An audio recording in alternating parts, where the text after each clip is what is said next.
If it's Sunday, it's the Sunday Spark. Welcome. It's the Ayn Rand Center UK. Jonathan Hoenig from capitalistpig.com, welcoming you here to a new program for the Ayn Rand Center UK. That is the Sunday Spark. We are here every Sunday talking with an interesting figure from the world of objectivism, an objectivist who's accomplishing something, and there's so many to choose from.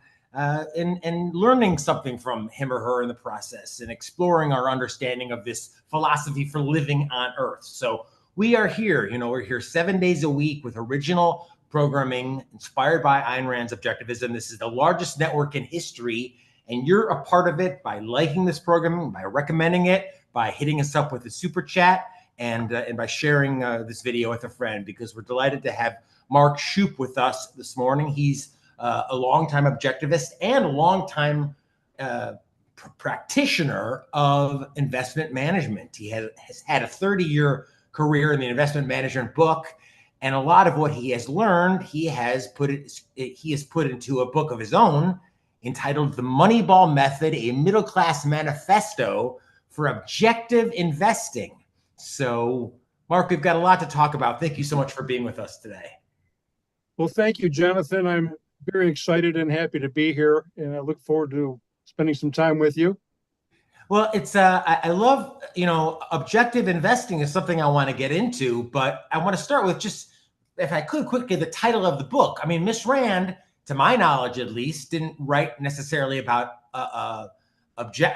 investing, and the Moneyball method is referring not to a work of Ayn Rand's, but this is the 2011 movie with Brad Pitt, right?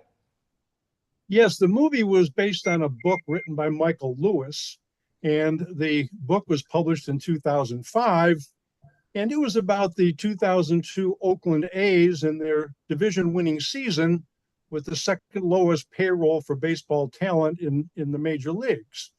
And I picked up the book by accident and thumbed through it, thought it sounded interesting, read it, and realized that what Billy Beane had done with the Oakland A's, using statistical analysis, controlling what you can control, and it was almost identical to what I was doing with regard to financial investment advice and investment strategy.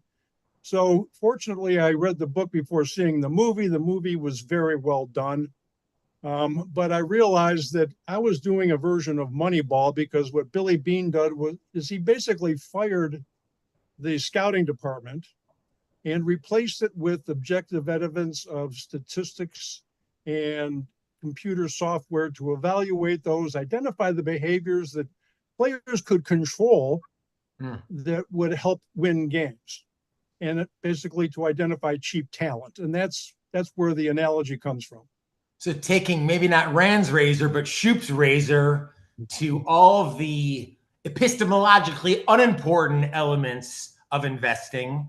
And isn't it funny? I mean, even despite the fact there's so much information out there about investing now, and I'm sure you talk to young investors, new investors, people have a lot of fear tied up with investing. I mean, and it's important. You've got your health, you've got your family, you've got your money. And for a lot of people, just the talk of investing or putting money to work or putting money in the market is, they not only do they not know what they're talking about, but they're very scared to talk about it. Yes, thank you. It's intimidating, it's confusing, it's complex. And whether you're listening to a market pundit on TV or listening to a registered financial advisor, it's overly complicated. And when I say, Billy Beane fired the scouting department, I'm serious. What I have done is I have fired the scouting department of the financial services industry. And I want my clients to understand they don't need the economic experts. They don't need the market forecasters. They don't need all of the fundamental research, because I subscribe to the theory that markets are efficient. The price mechanism, which is the title of your book, gives us all of the information that we need with which to make investment decisions. And it really boils down to what's important. For Billy Beane, what was important was getting the lowest cost per win.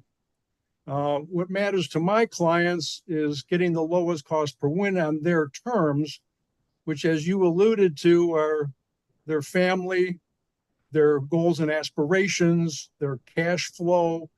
Those are the things we focus on, the things that they can control.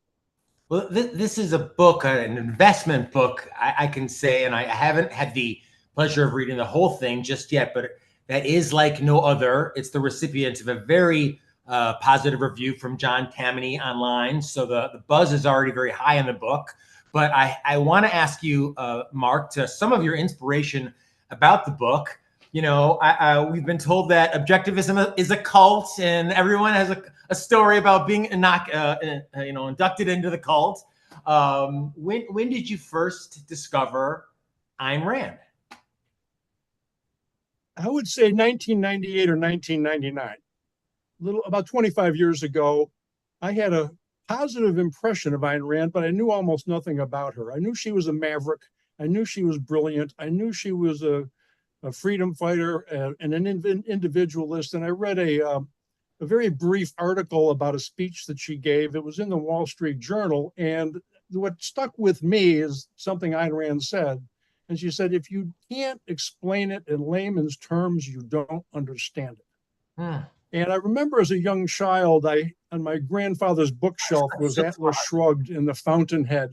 So I said, all right, I need to pick up one of those. And I acquired a copy of The Fountainhead and I read it. And I have to admit, I wasn't a voracious reader. I didn't understand a lot of it. I did understand that Howard Roark was an individualist with integrity. He was creative and he had principles. And I did not understand Dominique. I did not understand Gail Winan, but I did understand Peter Keating. And I saw myself in Peter Keating. So that was not good. I needed to learn more. And so the following year, I picked up Atlas Shrugged. And again, extraordinarily impressed, didn't really understand all of it, but understood enough that I needed to keep studying this. And over the next 4 or 5 years, I read most of Ayn Rand's essays that were published in the various anthologies, starting with Capitalism, the Unknown Ideal. That one really hit home with me. Sure. You know, I'd always been, leaning toward, the pro-free market, capitalist, individualist, American set of principles anyway. But it took a long time to absorb, the entire philosophy. Did you have that feeling like I know I had when I read Rand for the first time, like she's saying what I always thought, but I never had the words to say it. Like I always thought this or had this sense, but I never really had the formulation to be able to say it, to enunciate it. And that's why reading Rand for me was kind of so mind expanding. It was like she was speaking in a voice that I had, but I hadn't been able to previously use. That is so true and correct. And it was about 5 years after I picked up my first copy of one of Ayn Rand's books. At the time, I had been promoted to branch manager with a major Wall Street wirehouse, and I was speaking with a consultant to the financial services industry, and he handed me a white paper. And the title of the white paper was Understanding Monte Carlo Simulation. It was written by David Loper, who is a strong objectivist. And I didn't know anything about him. Audience doesn't know Monte Carlo simulation is where they run a scenario through a number of different simulations and say, what if this happens? What is the result? What if that happens? What is the result? And what are the chances and probabilities of this occurring in the future? Exactly. It's probability analysis, much like what Billy Beane was doing with the 2002 Oakland A's. His data inputs were the player statistics from college and minor league baseball and how much success did they have getting on base. In my case, of course, the data is the capital market assumptions that we can get into later. But underneath the title of that white paper was a quote. It said, if you perceive a contradiction, check your premises. Ayn Rand. That is what got my attention. And then, after our conversation, I I studied that white paper in detail, tried to understand the contradictions that he was talking about, and called the financial planning department of my firm to see if they could offer a similar service for use by our advisors and to help their clients. We did not offer it. We did not have it. But fast forward 2 years, I ended up enrolling in a certification and training program with David Loper's firm to become fully conversant and expert in the use of this technology, which is quantitative analysis. You're familiar with that term. It studies the price movements of markets by asset class category, and we tailor that to the needs of the investor.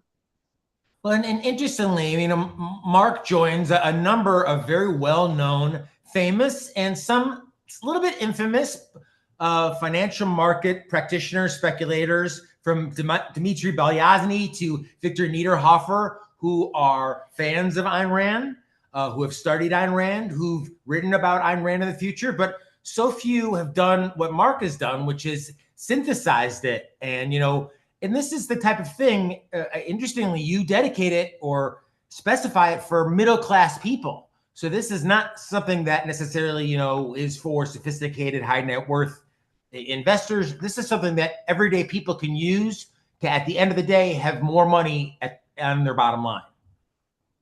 Yes, thank you for bringing that up.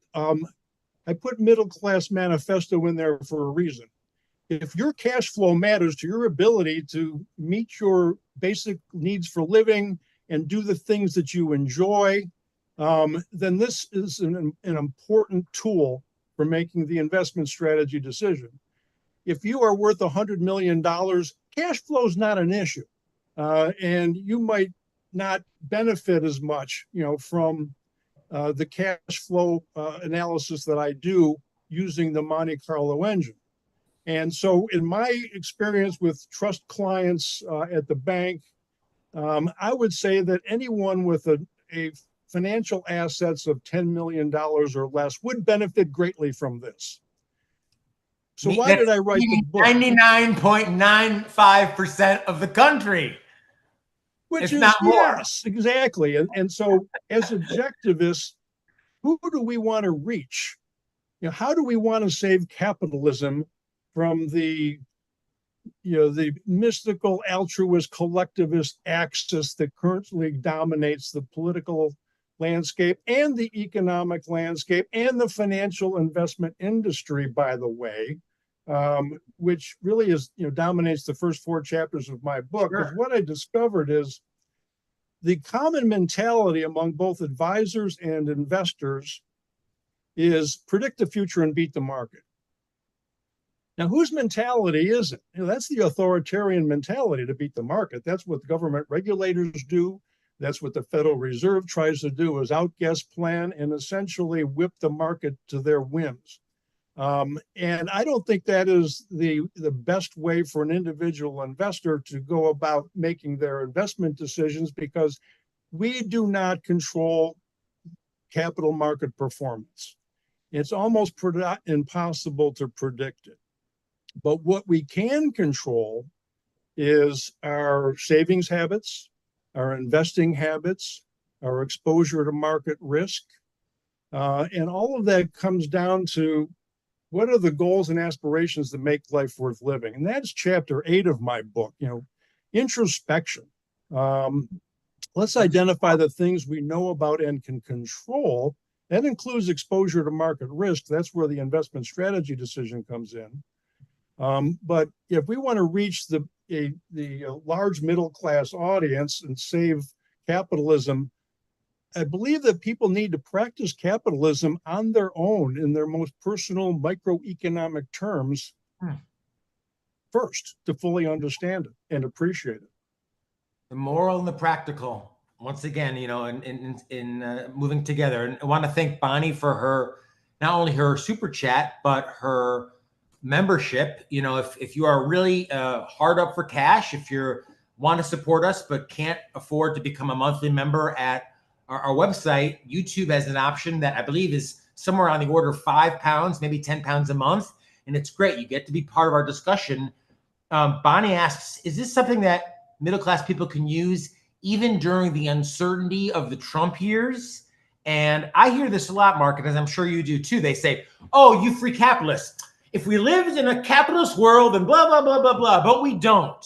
So we can't have, forget about your free markets, forget about your no tariffs. We don't live in a capitalist world. So even given the fact that Trump could literally wake up and say, quadruple the tariffs on this, or, we live in such a mixed economy, this still works. It works even better in that environment, because what we are trying to do is anticipate the possibility of extreme market events. And that's where the statistical analysis comes in.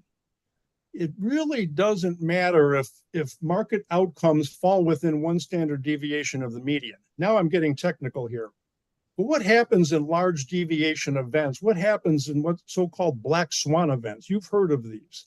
Those are the things we want to be able to anticipate their possibility, calculate the impact on your net worth, and what impact would that have on your spending capacity, and then have a plan B, have a contingency plan if Trump's arbitrary and destructive policies cause markets and to collapse, and equity market meltdown like we had in early 2022, I believe it was. We will do something that few, if any, financial advisors are able to do, and calculate the likelihood of that and have a contingency plan. A part of what I believe you tap into, and I remember when I was first coming up, I used to hear this phrase a lot. I don't know if you use it in the book or not, but time in the market, not timing the market.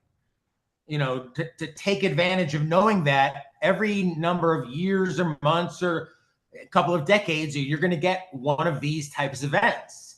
And I guess being aware of it, preparing for it, and being able to live, even if the worst case scenario comes to be. That is a rule of thumb. It's very popular, and I reject it. Time is extremely important. But time in the market is a standard fallback plan for advisors that don't know what the heck's going on. What we want to, it basically means stay the course, the markets will bounce back. That's to paraphrase time in the market. Yes. I say that's out of context. We need to put time in the context of your personal cash flow expectations. Mm-hmm. What is your age and life expectancy? What is the value of your financial resources? What are you saving and investing for the future? Or if you're already retired, what are your spending habits? And then what we do is we calculate your funding status based using a reliable historical capital market assumptions, balance those against the timing of your cash flow needs, and come up with a funding status that says I'm overfunded, I'm underfunded, or I'm fully funded. So if you are overfunded, what does that mean? It means you're probably taking more investment risk than you need to, or it means you're sacrificing your current lifestyle more than you need to. My philosophy, one of the top principles, is to avoid unnecessary sacrifice and risk. So if we become overfunded, heck, you know as well as anybody that for the first 9 months of 2025, U.S. equity markets are up almost 11%. International markets are up over 13%. The Barclays Aggregate Bond Index is up over 5%. And that's just for 9 months. So markets are very overvalued. What impact does that have on my clients? If their plans are overfunded, then we pull money out of the market. We reduce our risk exposure. Why? Because that's a variable that we can control. And then we'll have dry powder in the event that markets tank, next month, next year, whatever the case may be. And then we can either reinvest or adjust our cash flow strategy, or a little bit of both. So what I want to do is avoid looking at markets in a vacuum. Always look at it in the context of your cash flow expectations, because what is the only performance benchmark that matters? Your life as an investor. Not the S&P 500, not the Russell 3000, not the MSCI EFA index, international stocks. It is, a forward-looking performance benchmark that, I replace the backward-looking, arbitrary benchmarks of the traditional advice model. The book is called The Moneyball Method, a middle-class manifesto for objective investing, just out this June by Mark Shupe, who's a student of Ayn Rand. It's pretty safe to say. And Mark, I believe, will be participating in the upcoming conference this October, being part of that. So we want to have you part of that, the Irresistible Spark Conference coming up on October. So check our website for more information about that. You'll be part of that as well, Mark? I look forward to it. Late October, Los Angeles. Well, what I find oftentimes when it comes to money, I don't know if you've seen this, most people, when they have it, they spend it. They, the minute they have it, they spend it. And they can't think. Rand has a wonderful line somewhere in Capitalism, the Unknown Idea, about talking about they need to think long range and think long term. And what I oftentimes find people, when they get money, they spend it almost immediately.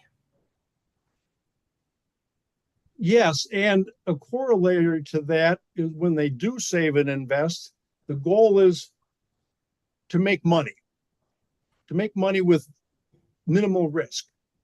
And I think, whether you're just investing to make money or you're spending money without any long-term plan, both of those are mistakes. The Moneyball method is very long-term. It is a rest of your life proposition.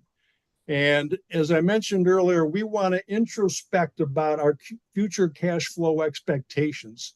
1 year from now, 5 years from now, 10, 20, all the way through death. Most people, if they're in their 30s, 40s, 50s, have a life expectancy to age 92. That's 40 to 50 years of planning. Yeah. That is what we are modeling with the Monte Carlo engine, is a rest of your life cash flow scenario. And that's for the individual that is, living in the present and has a very high time preference, as they say. This ain't for them. However, with the proper coaching, we might be able to adjust their attitudes towards money and what it really means. I was just going to ask, just given today, you made the point out, always you have to kind of look within context.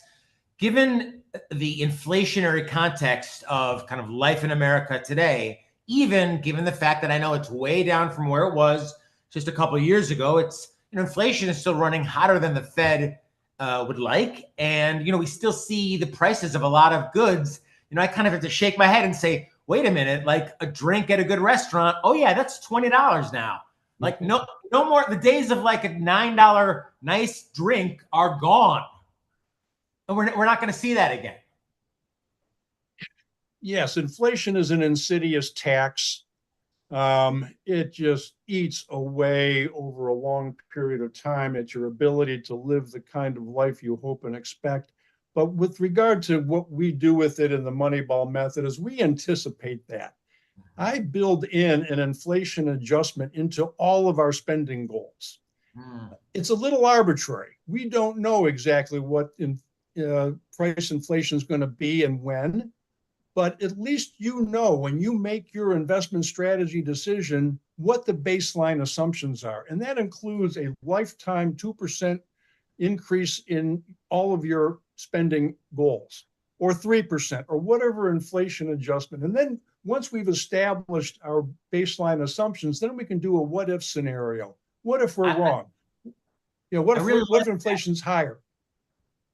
I like the fact that you emphasize statistics. You emphasize the numbers, so you don't exclude, people always talk about with Rand, oh, you're so unemotional.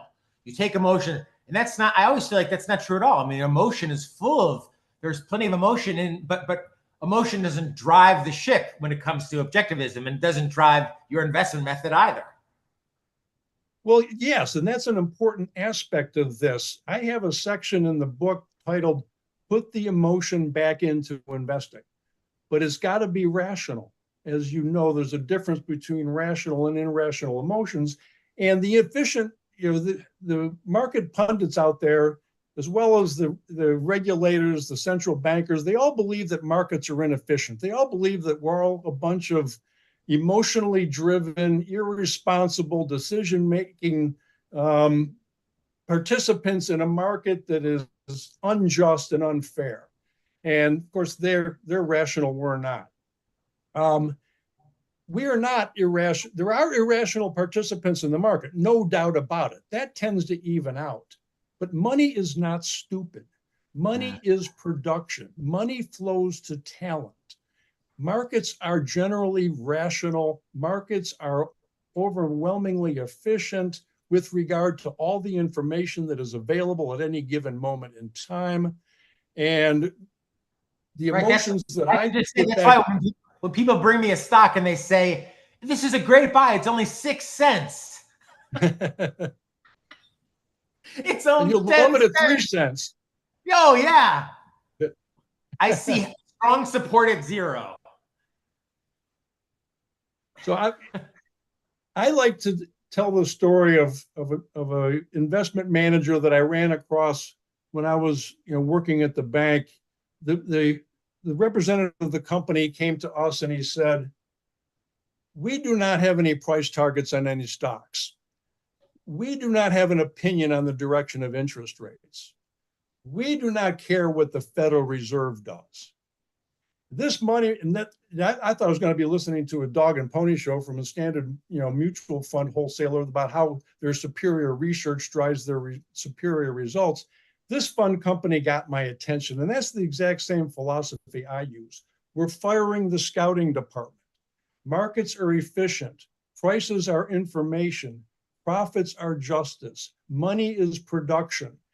What can we control, and how do we balance that against the uncertainty of the future? So I'm not a stock picker, and I want to say for the audience, I'm no longer licensed. I do not make recommendations on registered securities.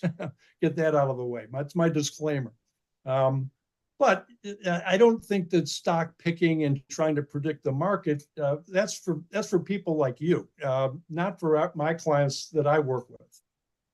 Well, it's something that's completely, as you said, it challenges, and thank you for challenging me. And in the book, you really challenge the status quo. And this isn't somebody who's speaking, without experience. Mark has been at the game 30 plus years successfully at the highest of levels.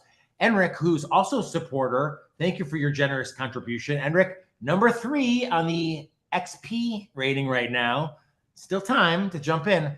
He wants to know, Mark, if you have any videos or podcasts on your methods, or is it the book primarily just for now? And the speech at the conference. That is in its infancy. I would like to thank you for asking. My very first podcast was released on September 2nd. It is on my Substack page. It was also posted to Spotify, and I introduced it on September 2nd because, as we all know, that is Atlas Shrugged Day, that is Rand's Day, and my next one will come out on this coming Tuesday, and I hope to have those podcasts out on a weekly basis on Tuesdays, starting last week, and they will be 20 to 30 minutes in length. Well, the reviews have been great. As I said, John Tamney over at Real Clear Markets, even at Amazon. Mark Shupe's book made financial markets clear to me for the first time. He dispersed the fog of uncertainty and magical market whispering other financial advisors rained down on me. Now I can move forward into retirement savings with confidence. So, Mark, congrats to you as someone who's done a few books. It's not easy. So my congrats to you on the success of it and already the great response from your audience. Yes, it was a very big challenge. And if you don't mind, I'd like to thank 2 people who are indispensable to me to bringing this book into reality. I'm sorry? God, I assume, right? That's God. A joke. Not exactly. Right. So you always got to give one for the man upstairs, right? Yeah. No, ma'am. No, sir. Yeah. No. Jeanette Lamontagne was my first beta reader, and her inspiration and her knowledge of objectivism and her intelligence and her benevolence got me through the toughest parts of getting this book completed. And then she introduced me to Klaus Nordby, who not only was my book designer and graphic artist, he was also my second beta reader. Because as I mentioned earlier, my writing skills were deficient compared to my knowledge of the subject. And now I have a book to be proud of. Well, and I hope our audience checks it out. The Moneyball Method, a middle-class manifesto for objective investing. And you've been on the Sunday Spark. We're here every Sunday with objectivists who are students of Ayn Rand, still learning about Ayn Rand and applying what they've learned from Ayn Rand into massive success in their own lives, in their own projects. So, Mark, congrats to you on all of that. I look forward to seeing you at the conference and reading the book in its entirety. Congrats once again. Thank you very much, Jonathan. From you, that means a lot. Well, thank you. And thanks to our audience. We are back here tomorrow. We're here 7 days a week. Original programming inspired by Ayn Rand. We only are able to do it because of your support. So every $3, $5, $50, $100 goes a long way into helping us keep the live conferences going and keeping the programming on the air. We'll see you tomorrow for new programming right here on ARCUK. Like, save, and share. Wishing you best premises. Be well.